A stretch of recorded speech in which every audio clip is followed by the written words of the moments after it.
ಸ್ವಾತಂತ್ರ್ಯಕ್ಕೋಸ್ಕರ ಶ್ರಮಿಸಿದ ಆ ಒಂದು ಸಾಮಾಜಿಕ ನ್ಯಾಯ ಮತ್ತು ಎತ್ತಿ ಹಿಡಿಯುವಂಥ ಬಡವರ ಪರವಾಗಿ, ಕಾರ್ಮಿಕರ ಪರವಾಗಿ, ವಿದ್ಯಾರ್ಥಿ ಯುವಜನರ ಪರವಾಗಿ ಒಂದು ಧ್ವನಿಯಾಗಿ ಅವರಿಗೆ ಮಾರ್ಗದರ್ಶನ ಮಾಡುವಂಥ ಒಂದು ಪತ್ರಿಕೆ ಅದು. ದೇಶಕ್ಕೆ ಮಾರ್ಗದರ್ಶನ ಮಾಡುವಂಥ ಒಂದು ಪತ್ರಿಕೆ. ಆ ಪತ್ರಿಕೆಯನ್ನು ಸ್ಥಾಪನೆ ಮಾಡಿರೋದು ಮತ್ತು ಅವರ ಒಡೆತನ ಯಾರ್ಯಾರ್ದಿತ್ತು ಅನ್ನೋದು ಎಲ್ಲರಿಗೂ ಕೂಡ ಗೊತ್ತಿದೆ.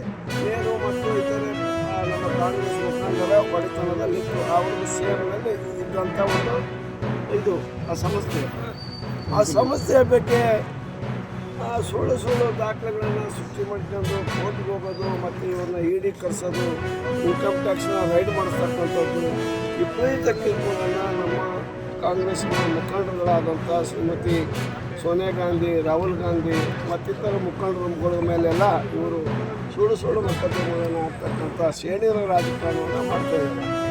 ಈ ಅಧಿಕಾರ ಶಾಶ್ವತವಲ್ಲ. ಶೇಡಿನ ರಾಜಕಾರಣ ಯಾರು ಮಾಡ್ತಾರೋ ಆ ಶೇಡೇ ಅವನಿಗೆ ರಾಜಕೀಯವಾಗಿ ಅವನತಿ ಆಗುತ್ತೆ ಅನ್ನೋದನ್ನು ಇವರು ಮನದಟ್ಟು ಮಾಡ್ತಾರೆ. ನೀವೇನಾದರೂ ರಾಜಕೀಯ ಮಾಡೋದಾದ್ರೆ ರಾಜಮಾರ್ಗದಲ್ಲಿ ಮಾಡಿ, ನಿಮಗೆಲ್ಲ ವಾಮ ಮಾರ್ಗ. ಕಾಂಗ್ರೆಸ್ ಏನಿಲ್ಲ. ನಮ್ಮ ಈ ಪತ್ರಿಕಾಗೋಷ್ಠಿಯಲ್ಲಿ ಮಾಜಿ ಉಪಾಧ್ಯಕ್ಷರಾದಂಥ ಎಂ ವಿಜಯಕುಮಾರ್, ಹಾಗೆಯೇ ನಮ್ಮ ಸಂಘದ ಸದಸ್ಯರಾಗಿರ್ತಕ್ಕಂಥ ಹಾಗೂ ಪತ್ರಿಕಾ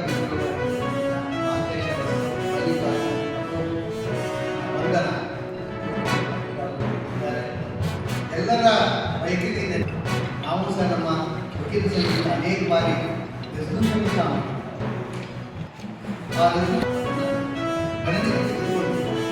ಆ ಕಾರಣಕ್ಕಾಗಿ ನಾನು ಒಂದು ಸಮಾನ ಮನಸ್ಕ ವಕೀಲ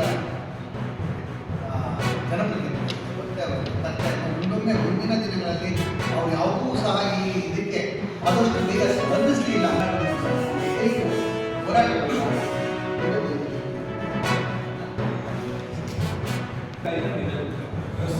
ವೆಹಿಕಲ್ ನಿಲ್ಲಿಸೋದು ಜಾಗ ಈ 3-4 ನ್ಯಾಯಾಲಯಗಳಂತೂ ಸೀನಿಯರ್ ವಕೀಲರುಗಳು ಆದಷ್ಟು ಬೇಗ ಅರ್ಜೆ ಮಾಡೋದನ್ನು ಮಾಡಿದ್ದಾರೆ.